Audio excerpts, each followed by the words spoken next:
यह video science class 10 chapter 10 का part 15 है। तो जैसे कि इसके पहले वीडियो में मैंने आपको रिफ्रैक्टिव इंडेक्स के बारे में बताया, मैंने बताया कि किस प्रकार से रिफ्रैक्टिव इंडेक्स को निकाला जाता है, और साथ ही साथ मैंने बताया कि रिफ्रैक्टिव इंडेक्स किस प्रकार से यह बताता है कि यदि लाइट एक मीडियम से दूसरे मीडियम में ट्रैवल करता है तो वह कितना बेंड करेगा, और यह हम लोग उसके रिफ्रैक्टिव इंडेक्स से पता कर पाते हैं। हम लोगों ने यह भी पढ़ा कि जिसका रिफ्रैक्टिव इंडेक्स कम होगा वह ऑप्टिकली रेयरर होगा, और जिसका रिफ्रैक्टिव इंडेक्स ज़्यादा होगा वह ऑप्टिकली डेंसर होगा। तो अभी हम लोग आगे और पढ़ने वाले एक येलो बॉक्स से यहाँ भी बहुत इंपॉर्टेंट प्रश्न पूछे जाते हैं। The ability of a medium to refract light is also express in terms of its optical density. तो हम देखेंगे कि कोई एक मीडियम है जो कि लाइट को कितना रिफ्रैक्ट करेगा, लाइट को कितना बेंड करेगा, उसको एक और टर्म में हम लोग दिखा सकते हैं, और यह है ऑप्टिकल डेंसिटी। इसका मतलब यदि ऑप्टिकल डेंसिटी आपको मीडियम का पता है तो आप बता सकते हैं कि लाइट ज़्यादा रिफ्रैक्ट करेगा या फिर कम रिफ्रैक्ट करेगा। Optical density has a definite connotation, it is not the same as mass density. तो ऑप्टिकल डेंसिटी को हम लोगों को मास डेंसिटी नहीं समझना चाहिए, एक अलग है, ये अलग कनोटेशन है, इसका एक अलग अर्थ है, इसका एक अलग मीनिंग है।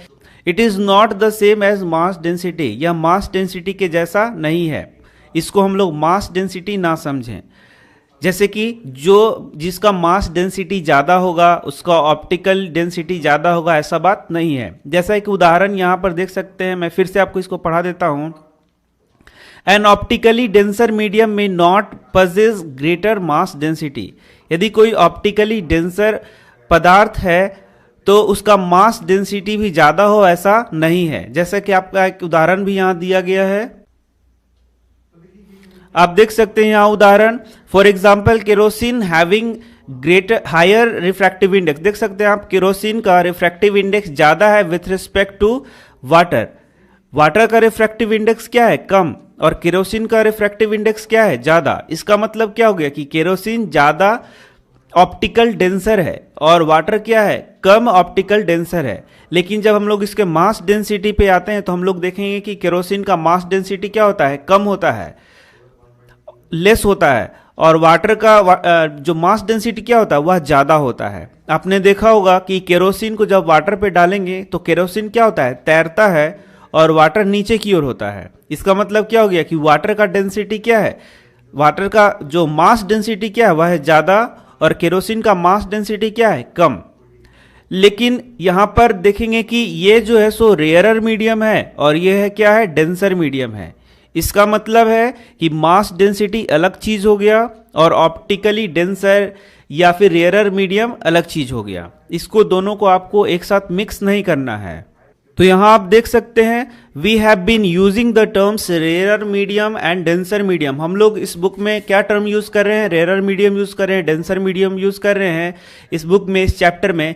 It actually means optically rarer medium and optically denser medium. इसका मतलब क्या है कि ऑप्टिकली वह रेयरर मीडियम है और ऑप्टिकली वह डेंसर मीडियम है। इसको और अच्छा से मीनिंग निकालें तो ऑप्टिकली रेयरर मीडियम है, उसका रिफ्रैक्टिव इंडेक्स कम है, और ऑप्टिकली डेंसर मीडियम है, उसका रिफ्रैक्टिव इंडेक्स क्या है? ज़्यादा है। इसका मास डेंसिटी से कोई भी लेना देना नहीं है, यह इससे एकदम अलग टर्म है, अलग कनोटेशन है। मैंने आपको पहले ही बताया। when can we say that a medium is optically denser than the other? In comparing two media, the one with larger refractive index is optically denser medium than the other। तो ये मैं आपको बार बार बता रहा हूँ, जिस मीडियम का refractive index क्या होगा? ज़्यादा होगा, उसे हम लोग क्या बोलेंगे? ऑप्टिकली डेंसर है। और जिस मीडियम का रिफ्रैक्टिव इंडेक्स कम होगा उसे हम लोग क्या बोलेंगे कि ऑप्टिकली क्या है? वह रेयरर मीडियम है। The other medium of lower refractive index is optically rarer medium. इसका मास डेंसिटी से कोई लेना देना नहीं है। The speed of light is higher in a rarer medium than a denser medium। तो यहाँ से आप देख सकते हैं बहुत सारा प्रश्न आपको आ सकता है। What is optical density? Optical density किस प्रकार से इसके रिफ्रैक्टिव इंडेक्स पर निर्भर करता है। इसके बाद आप देख सकते हैं the speed of light is higher in rarer medium than a denser medium. तो जिसका रिफ्रैक्टिव इंडेक्स कम होगा वहाँ स्पीड ऑफ लाइट क्या होगा? ज़्यादा होगा, और जहाँ पर रिफ्रैक्टिव इंडेक्स कम होगा वहाँ स्पीड ऑफ लाइट क्या होगा? कम होगा। जहाँ पर कहने का मतलब जिस मीडियम में Thus, a ray of light traveling from a rarer medium to a denser medium slow down and bends towards the normal. तो आप देख सकते हैं, अब आपको आप यहाँ पे अच्छा प्रकार से इसको समझ सकते हैं कि आखिर जब लाइट रेयरर मीडियम से डेंसर मीडियम में चलता है तो ये बेंड क्यों कर जाता है, क्योंकि इसका स्पीड क्या हो जाएगा, चेंज।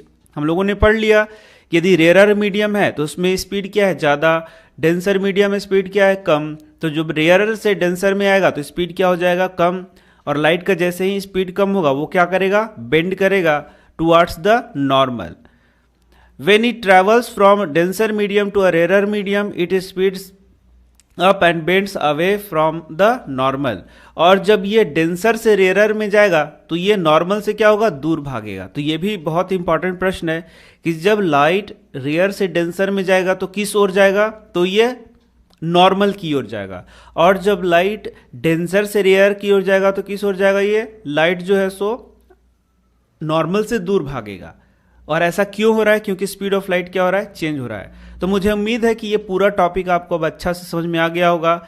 ऑप्टिकल डेंसिटी क्या है, ऑप्टिकल रेयरर मीडियम क्या है, ऑप्टिकल डेंसर मीडियम क्या है, इसके बाद रिफ्रैक्टिव इंडेक्स का इससे क्या संबंध है, मास डेंसिटी का इससे क्या संबंध है।